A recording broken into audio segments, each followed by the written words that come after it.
Good morning, Honorary Minister Abela, board members, Ambassador Camilleri and Ambassador Borg, dear faculty members, dear alumni, dear Diplo team, and all participants to this conference. I wish you a very nice morning. My name is Teresa Horeisova, and it's my great pleasure to get this opportunity to guide you through this conference. I would like to also tell you that this session, which is one of the most important sessions because of Honorary Minister's presence, is live streamed.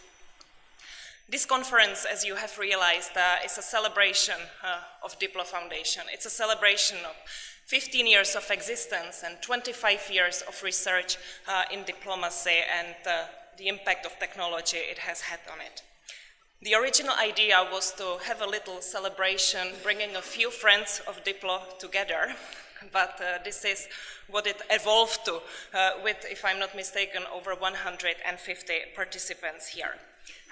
Without further ado, I would like to welcome Honorary Minister to come forward and tell us his introductory remarks. Thank you.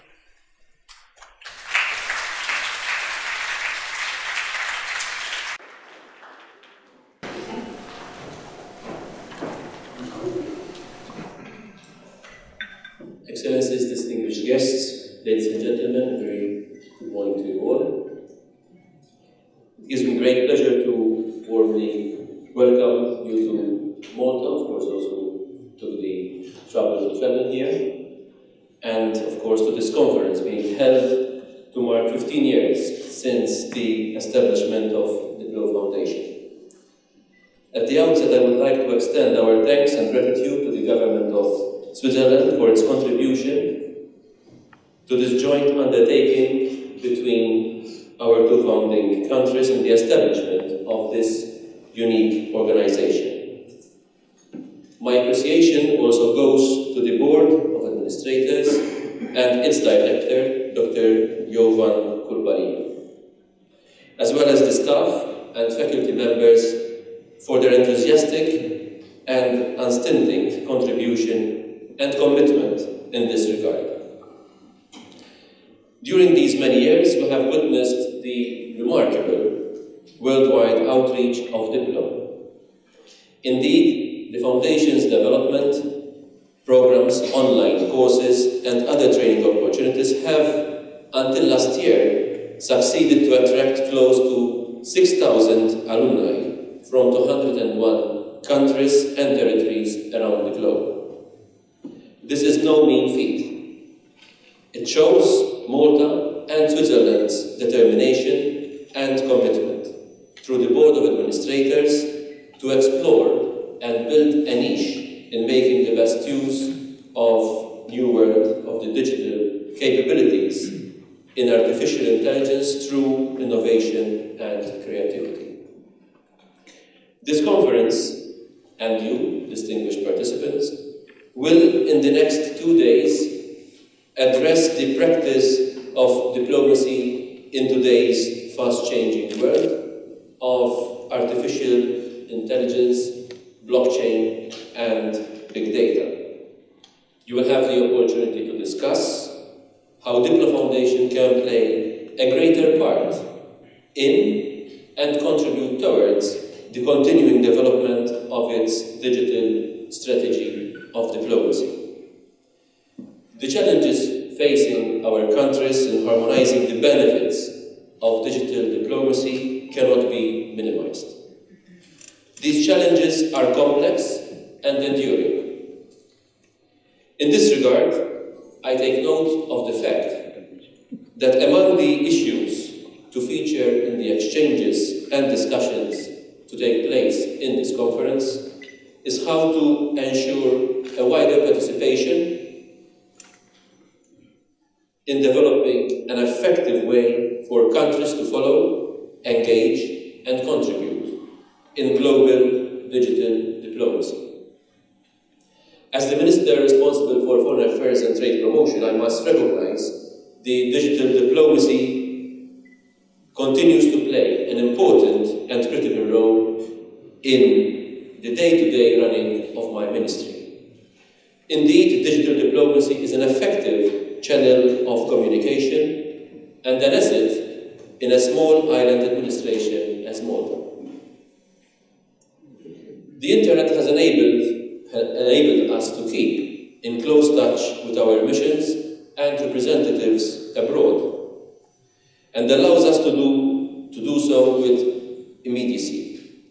Digital diplomacy has also facilitated our participation in online contacts and video conferencing with our partners in every corner of our world, near and far away.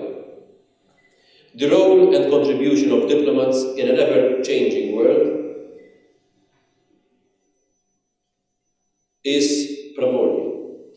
Here I must highlight the fact that Diplo's vocation is to assist all countries, particularly small states and those with limited human resources, in representing and promoting their interests. Therefore, the two major questions which are being put forward before you for your deliberations, namely, how is digitalization affecting core diplomatic functions, and how can countries ensure their effective participation in global digital policy, are both pertinent and contemporary. Ladies and gentlemen, another milestone which we are celebrating today is 25 years of research and training on Internet and diplomacy. Throughout these many years, these sectors have gained momentum and traction and have contributed to a more interdependent world, open to worldwide participation in facilitating and formulating policies on critical and strategic areas of global and common concerns.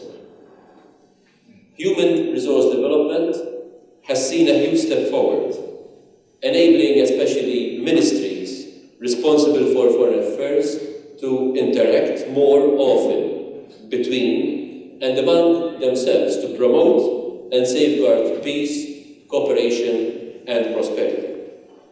It is very encouraging to recognize that DiploFoundation has been a vehicle, a medium, for bringing together, through the utilization of new and emerging technologies, small states and big states, poor and rich states, less developed and developed countries, in the search for equitable and forward-looking strategies in their aspirations for a better future.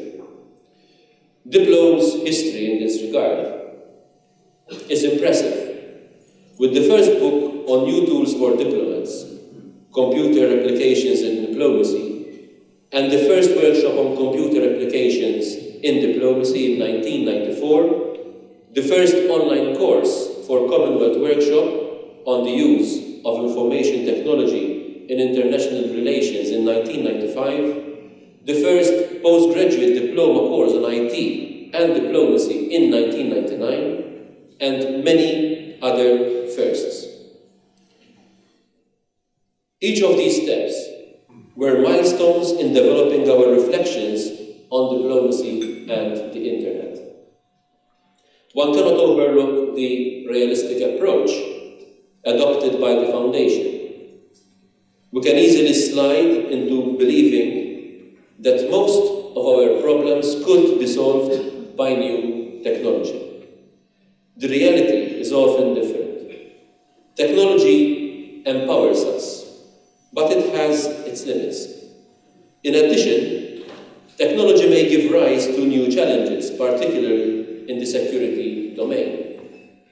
Diplo was always among the first to signal new developments, as it is doing now, with debates on artificial intelligence, blockchain, and other fast emerging technologies. But it was also careful when new technologies became part of a transitory flurry. In addition, Diplo has managed to take general discussions to new levels by looking at the practical application of new technology. It not only discussed online learning, but also started using it in 1996. Not only did it talk about the impact of the internet on diplomacy, but it helped diplomats understand and prepare for the changing environment. This conference is being held at an opportune moment in time, when global politics are being dominated by the digital divide and the ongoing discussions on related issues. The achievements of the DiploFoundation in these 15 years, as well as its research and training programs in the last 25 years, have gained worldwide respect and recognition. It is incumbent on all of us to ensure that the DiploFoundation continues its remarkable role and course in the fulfillment of its objectives and, indeed, of its vocation. I am sure that the theme given to this anniversary conference, The Future of Diplomacy Between Continuity and Change, will provide you with an opportunity to make valid and solid suggestions to this inspirational vision and endeavors which DiploFoundation has made along the years in capacity building in the field of diplomacy. Excellencies, distinguished guests, ladies and gentlemen, Malta is extremely honored by and proud of the successful partnership with Switzerland in this joint undertaking. Indeed, seeing that the results achieved so far have given hope to a considerable number of DiploFoundation alumni in their aspirations for a better future, the government of Malta intends to continue to strengthen and support this remarkable venture. I wish you the best of success in your deliberations and an enjoyable stay in Malta, and forgive us for the rain, by the way. I look forward to meeting you again tomorrow evening at the official anniversary reception to be held at the Ministry for Foreign Affairs and Trade Promotion. To DiploFoundation, a happy anniversary. Thank you.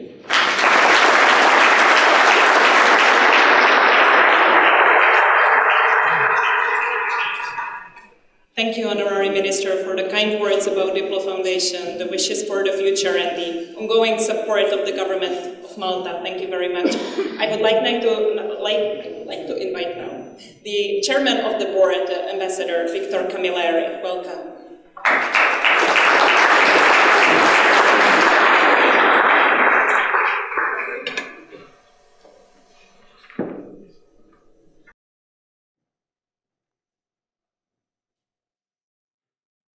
Honorable Minister, Excellencies, dear diplomats, anniversaries are good occasions when a reflection on the past can serve as a spur for thinking on the future. Today, we celebrate Diplo's achievements in the fast-changing and exciting world of technological advancements and digital growth.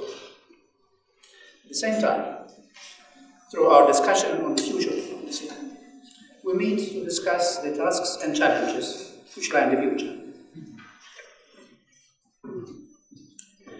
The underlying thread is Diplo's vocation to examine and exploit the linkage between diplomacy and information technology. Diplo's achievements lie in the unique way it has combined research and development and involvement in the policies relating to information technology, with pioneering new methods and techniques for online diplomatic training. Over the last 3 decades, the cultural and social revolution created by information technology has been immense, and we know it is by no means over.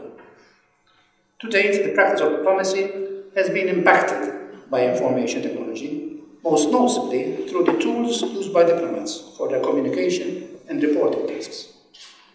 The impact of IT on the nature of the diplomatic process itself has so far been less direct.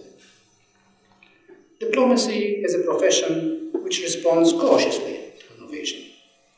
However, as we are now seeing, practices built around the new technology are bound to increasingly have a more drastic and far-reaching impact on the nature of diplomacy itself.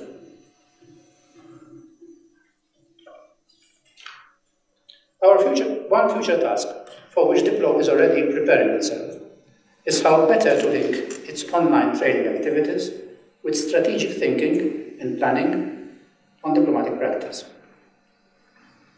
Diplo is doing this through its increased focus on group activities, such as online briefings and webinars, a closer linkage between traditional workshops and conferences and online discussions, and the significant time and energy it is devoting to the Geneva Internet Platform project.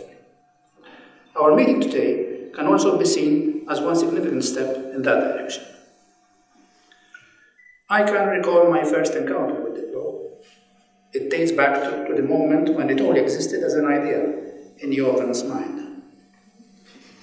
I had just returned from New York, where exposure to new technologies were gaining momentum. Being a geek, I insisted on having the old computer in the Ministry of Foreign Affairs at that time placed on my desk. However, my understanding of that computer was mainly as an impressive next step in the series of word processing gadgets that I had rested with over the previous decade. Then I met Jovan and Dietrich Keppler. Dietrich was director of the Mediterranean Academy of Diplomatic Studies in Malta at the time. In late 1992, he had persuaded the governments of Malta and Switzerland to set up a unit for computer application in diplomacy at that academy. Jovan was head of that unit.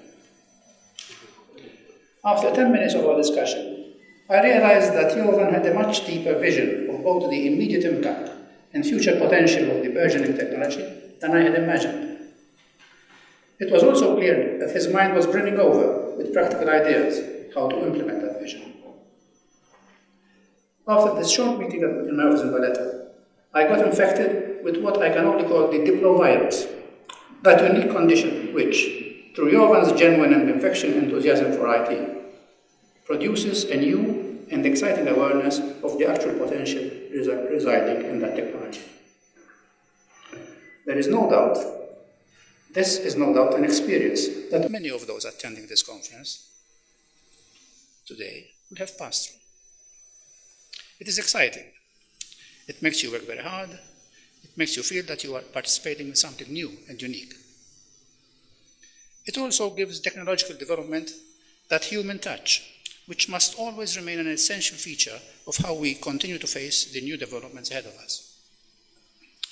Initially, I followed Diplo as a head of Malta's diplomatic machinery, later as ambassador in Geneva, and for quite some time as president of the governing board, in which capacity I speak today.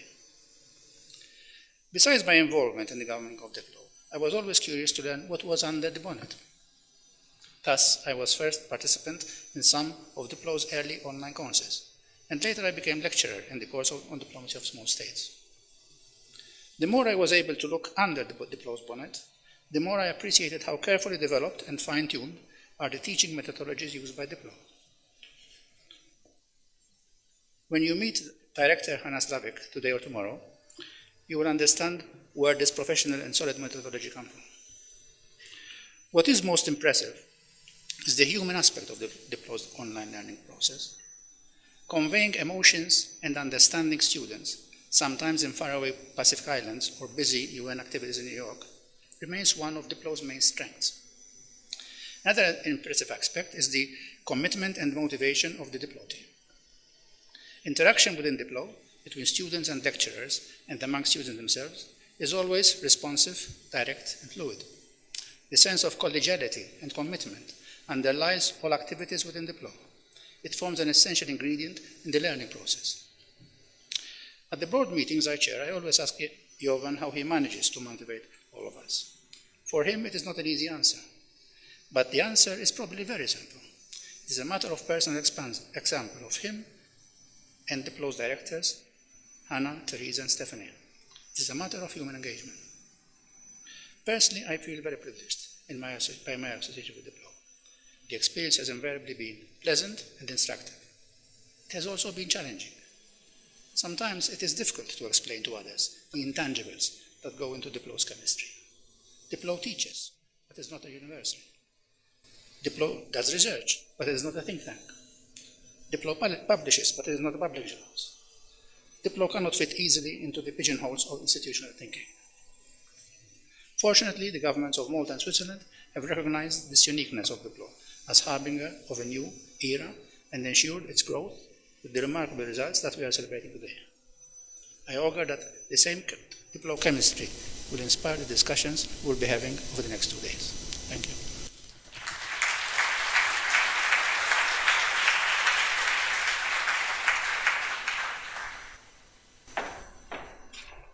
Thank you, Ambassador Camilleri, for also your kind words, and let us hope the Diplo-virus will spread further during these 2 days. And I would now like to invite Jovan Kurbalija, without whom we wouldn't be sitting here, the director and the founding director of DiploFoundation. Jovan, please.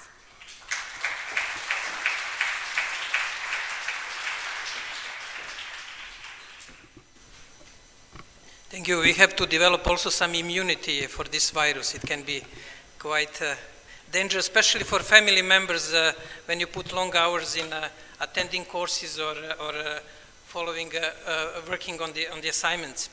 Honorable Minister, Excellencies, dear colleagues and friends, today is a very unique moment for me. It is emotional, it is inspirational. It is also a moment to step back and reflect what is behind us and see what is ahead of us. As we know, and we have quite a few historians here, past and history does not provide us with ready-made scripts, but it gives us hints, suggestions, how we may face the forthcoming challenges. And like in 92, when we started in the last century, today we live in time when history accelerates. Those are those moments in the history where things start changing, and then we have to grasp with these changes. In the next 10 to 15 minutes, I will take you through the journey of Diplo with a few insights that could be useful for our discussion today and tomorrow, and preparing to face these changes. On this journey, since 1992, which was outlined by Honorable Minister and Ambassador Camilleri, we faced, for example, emergence of Google in 1998. Therefore, Google didn't exist always. Now it's part of our daily reality. Later on, Facebook and Twitter in 2006. And it was always interesting to see these new tools coming, becoming a novelty, and later on gradually becoming part of our daily life. This journey started basically one morning in a small office of the Mediterranean Academy of Diplomatic Studies, when I tried to convince Professor Dietrich Kepler, at that time director of the academy, that we should start research and training on computers and diplomacy. Frankly speaking, I thought that he would basically tell me to find some other activities that day, but his reaction was counterintuitive. He was very enthusiastic, and he basically said, when are we going to start with the unit? This is how it started. It was as simple as it is. And it is probably the first insight from this journey, important journey. This is interplay between individuals and institutions. What we are facing today in various interactions is that institutions are becoming sometimes slow, sometimes confined into the project development cycles with outcomes, outputs, impacts, and sometimes losing that individual element of intuition, element of risk, element of judgment, and this is what happened that morning with Professor Kepler. It was that one of those occasions which I think we have as a society and the institution to revitalize. And we were fortunately, and very fortunate, that throughout the history of Diplo, we have been finding similar replies from individuals in the Swiss and Maltese government. People who were ready to look beyond the project proposal, beyond the 10-page document, and try to see what can be achieved with a new idea coming, and ideas were coming very often from our side. This journey has been marathon, but it has been also from time to time a matter of sprints. Enthusiasm of the 90s, as you can recall, the end of the Cold War, technologies developing, was very high. And it was relatively easy to be enthusiastic at that time. What we were doing in these fast moves, breakthroughs, we realized very, very fast that the famous African saying is very applicable. And it goes that if you want to move fast, you go alone. If you want to go far, you go with others. And although my name was mentioned in the previous two speeches, and I'm really thankful to Minister and Ambassador Camilleri, Diplo is really, genuinely and truly unique group, collective team endeavor. And when I say team, I refer to Diplo's team, but I refer to many of you, friends here in the room. After starting with Professor Kepler, another person who was very, very important for developing the idea was Dr. Alex Shibara-Strigona, with whom we had a ritual to have Saturday morning discussions on digital international law philosophy, not to quite amusement of my wife Alexandra and Alex's wife Joanna, because they sometimes prefer that we help with other activities. But it was an interesting ritual and brainstorming during the 90s about digital. And Alex, since then we continue with the so-called jam sessions with Alex and Vladimir Radunovic. Vlada, where are you? He's over there. And that introduced another insights beside this institutional individual, which is probably one lesson that we can learn from Diplo. It is this conveyor belt between different generations. Passing some sort of experience from Professor Kepler, younger Alex, bit younger myself, bit younger Vlada, the youngest one, Barbara, where are you? Yeah, Barbara is over there. And that is, I would say, the important feature of institutions, because what we are facing today is that feeling that everything is happening now and here, that there is no history, that there is no thinking and reflections on the human developments. And that conveyor belt is important, and I would advise all institutions and organizations to strengthen that, to have that passage of experience from generation to generation. We have been fortunate to have historians with us, Professor Andre Libich from Graduate Institute of International Studies, has been both member of the board and inspiring contributor of linking history with the present and future. And thank you, Andre, for your great work. Tomorrow he will help us to reflect on artificial intelligence and the question of identity and what we can learn from history when we discuss artificial intelligence. Another historian with whom we closely cooperate is Professor Dominic Fenech, who has been permanently supporting Diplo. As I told you, it is really, really great team endeavor. Therefore, I'll bother you with a few important points and the names in this journey. As Ambassador Camilleri indicated, we started cooperation with Maltese Ministry very early. We have been fortunate to have really unique time in Maltese developments from Professor Guido De Marco, George Vella, Michael Frendo, to Minister Abela. In addition, we had the support from the officials of the Maltese diplomats, Ambassador Victor Camilleri, Ambassador Xavier Borch, who was, I guess, also infected very early with the Diplovirus in 1994. And we have also developing unique programs like with Ambassador Olaf Teribile, a course on protocol. And later on today, he will be reflecting on the way how protocol is changing in the internet era. Do we need formalities? How we can write emails? What are the rituals that have to remain in the profession because they're important per se? I'm already doing advertising for the session this morning. We have also what was important for our developments together with Malta. Switzerland strongly supported Diplo with a few visionary leaders, Ambassador Walter Fuss, the director of SDC, Andre Bizac, who is today with us, thank you, Andre, Florian Leutzinger, Dominic Hempel, Alexander Fazel, and today we have in the room Patrick Pardo, Andrea Ebbi, and Camille Thank you for joining us. Later on, Ambassador Zellweger will join, member of the board, will join us for the rest of the conference. With Switzerland, we have been developing a Geneva Internet platform, which is a unique place to foster discussion and negotiation on diplomacy and Internet in Geneva. Yesterday evening, after the dinner, I realized that one interesting person was just arrived from Switzerland. It was Ambassador Fred Tanner. Fred, where are you? Fred's here. And we had a chat, interesting chat with Fred and Eva Tanner, who have been very, very helpful to Diplo's growth. Eva? Eva is over there. Always shy. Hi. And we were basically reflecting, what about our early enthusiasm? Was it correct? Because nowadays, as Minister mentioned, there are serious problems and challenges.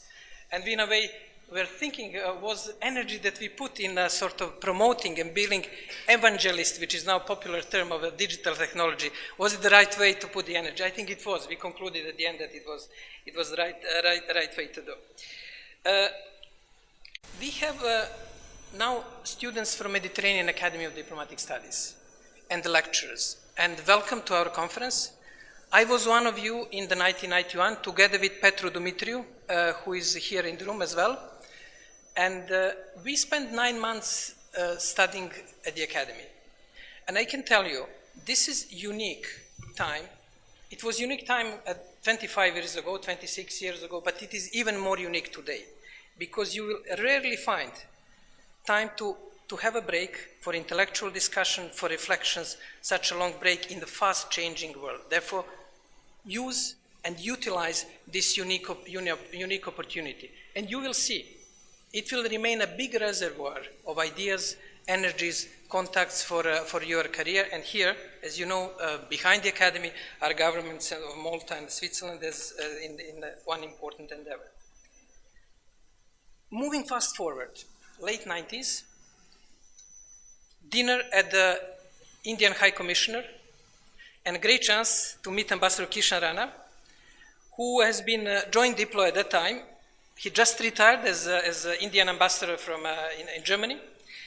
And since then he developed fascinating teaching and academic career with over 10 books, and he's today the most important academic voice in diplomatic studies beyond traditional circles of the US, UK, French diplomatic training institutions. And we're really honored, Kishan, that you achieve it.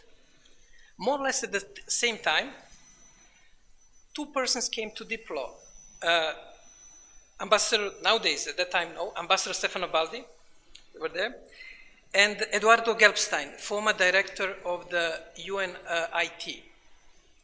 And they said, okay, we heard that you're doing something in this digital, we want to develop something more.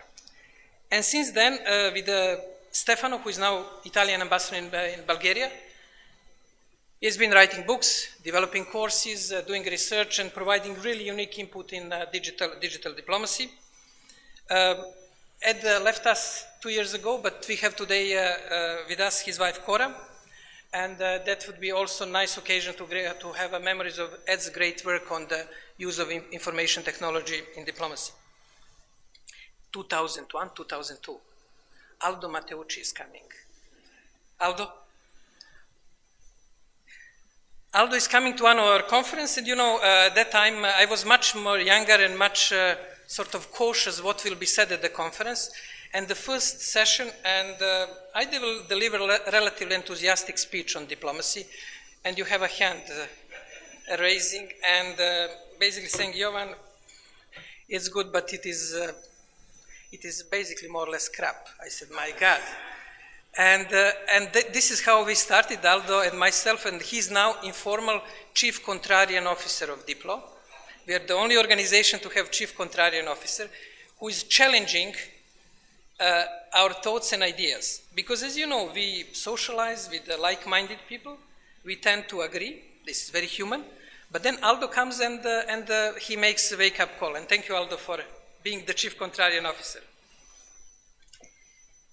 Late 90s, Diplo started getting shape, and 2 key persons joined Diplo, Hana Slavic and Dejan Dinčić.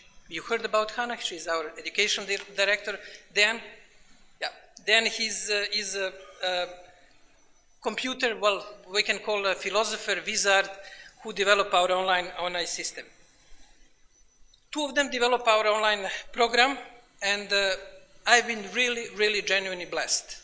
And this is one of the great blessings that I had in life, to have such two great persons with such commitment, deep knowledge, and a lot of modesty. You will see if you find them, they will always make understatement about their role, and it's really, really great. Really, thank you for that. Now, we move to the latest phase of Diplo, and it is marked by arrival of two persons in Diplo's activities, Teresa Horeisova and Stephanie Borch-Pseila. Stephanie, I'm sure you've been in touch with Stephanie in the organization of the conference. Therefore, that early Diplo, which was shaped by more philosophical discussion, good online courses, suddenly faced the limits. We were basically needed something more professional, better organized, and Teresa and Stephanie brought this fresh breeze for the Diplo, and they are basically leaders of this new generation of colleagues and people who are working with us. Now, on this long journey, we have 4 tents. We put the 4 tents. One tent is in Malta, where is our headquarters, and running of online courses. We have a bit bigger tent in Belgrade, which provides creative inputs, software development, and you'll have a chance to meet our people from Belgrade team. And the smaller tent in Geneva. Well, Geneva is the most expensive, one of the most expensive places in the world. And in Geneva, we interact with International Geneva. Yesterday, we met for Diplo's building team, and out of myself in 1992 and few people later on, we had a full room of Diplo staff. And I'm sure that Dominic, our photographer since 1992, you know that Dominic, he has been recording our evolution. He was a bit surprised with the number of people that we had from Tree Office, and he made sure that we keep this great memory of our event yesterday and today. Thank you, Dominic, for all of your work over this year. Okay, back to our conference. Over the next 2 days, we will address future of diplomacy. Like in 1992, when the new era was starting after the Cold War, today we are at the dawn on the new digital era. We know very little what will happen, but we know that changes will be profound. Technology is accelerating, and this is not abstract thinking. I'm sure that all of you in your personal life can recall on the way how Facebook, Twitter, and other tools have been influencing use of your life. The main challenge that probably we will have to address in the forthcoming period is that technology may affect the very basis of humanity. It may affect what defines us as humans, and it may affect what defines the human society. There are different predictions. Some, like Ray Kurzweil, the head of the engineering in Google, argues that we will become just a singular entity with computers. He started almost a religious movement of singularity in transhumanism. Basically, he thinks that probably for the next 25 years, if we celebrate Diplo's 50 years, at that point in the room we'll have some sort of half humans, half robots. In his science fiction prediction, we'll be able to upload our memory, our consciousness, and even our emotions. We have very heated debates inside the Diplo, with already emerging 2 schools, science fiction school and skeptical school, arguing that it's not very realistic. And we will discuss it tomorrow at our artificial intelligence conference. But technology should not affect our core humanity.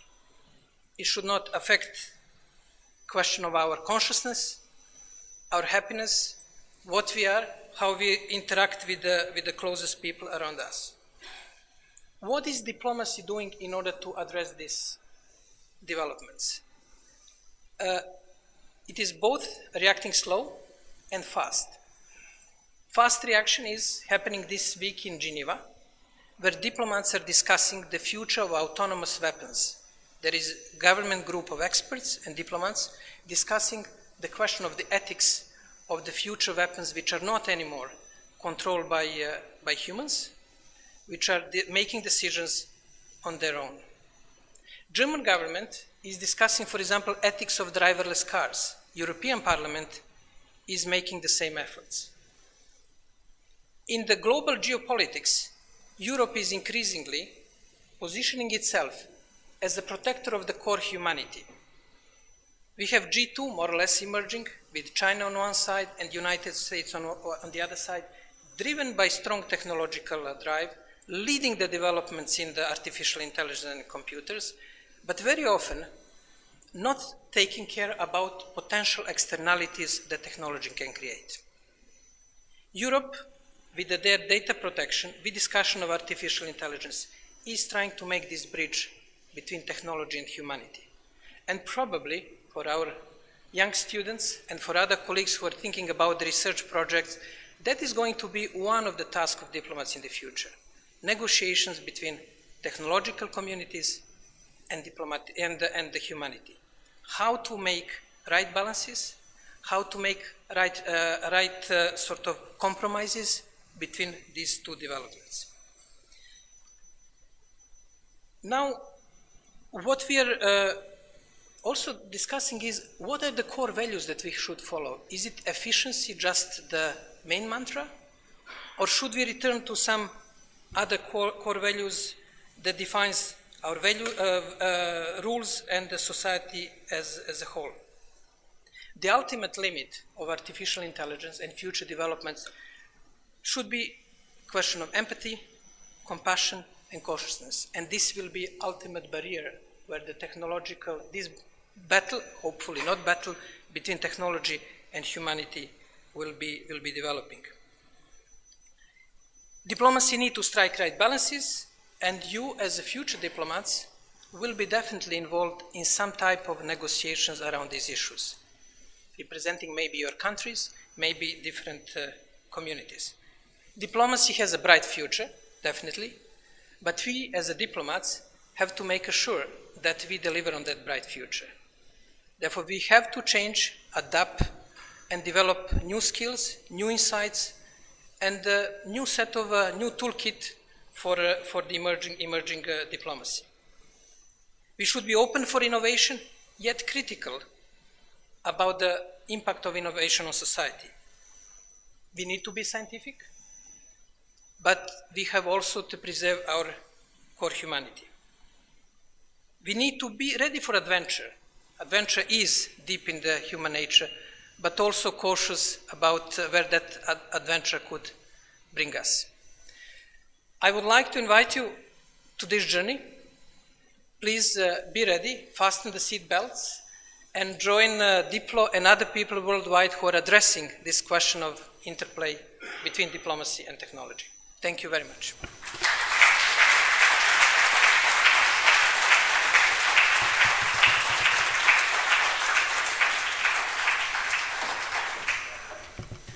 Thank you very much, Jovan. I dare to say on behalf of full Diplo team, thank you for your leadership, for your motivation and being such an inspiration.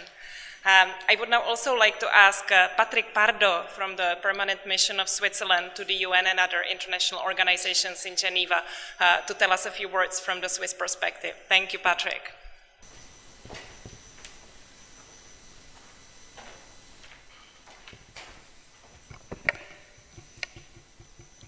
Thank you. Minister, dear Ambassador Camilleri, President of the Diplo Board, dear Jovan, Director of Diplo, Excellencies, ladies and gentlemen, not being a member of the board, I will be brief. But first of all, I wish to convey to you the greetings of the permanent representative of Switzerland to the UN in Geneva, Ambassador Zellweger, who is the main Swiss member of the board and will be joining us tomorrow, and who apologizes for not being here today with us. Second, I wish to thank the DiploFoundation for organizing this impressive gathering and also for receiving us so well here in Malta. It is truly a beautiful occasion to sometimes, if I may say so, go back to the roots. But above all, I wish DiploFoundation a very happy birthday and many happy returns. DiploFoundation, for its achievements, deserves our warmest congratulations. Back in 2002, the mandate given to DiploFoundation was the dissemination of the use of information technologies in the field of diplomacy and international relations. For Diplo, one way of going about this job was to prepare a considerable number of delegations to participate in the UN World Summit on the Information Society, which in 2003 and in the second stage in 2005 set the institutional frame of what since then has become the digital era which we are experiencing today. Now, just to put this into perspective, Apple's first iPhone was put on the market in June 2007. But back in 2002, Diplo was already training us on internet governance. So, quite amazing, I would say.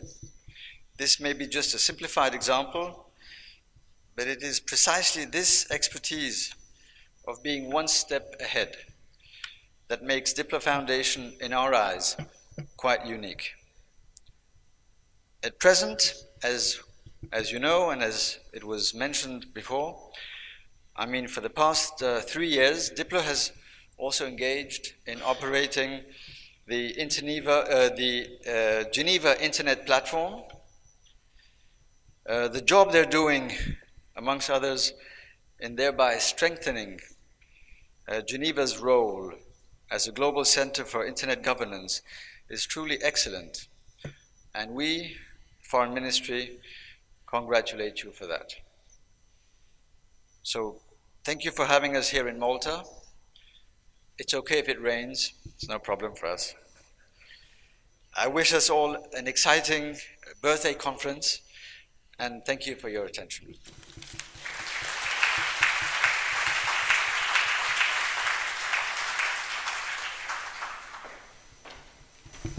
Thank you very much, Patrick, for also your kind words and the support of the Swiss government. We have a little problem. We are already behind the schedule in the first session, as you may have noticed, but we will catch up. I was instructed that we cannot prolong the coffee break. We need to stick to the time. So the more organized we are, the more time there will be for coffee, which, and this is I'm stressing, will only come after the photo shoot. So no coffee is available before we take a group photo. A group photo of 150 participants will be a logistical issue. I don't want to say nightmare, but I would like to kindly ask you to, first of all, when you stand up, please take your belongings with you, because the setup of this room will change miraculously while we are having the photos and coffee, or put it somewhere on the side, which I believe is acceptable. Then please follow Dominic and others who will guide you in the direction of the hotel lobby and then down the stairs close to the pool. Then please enjoy the coffee, and we will meet here again at 10:45. Thank you.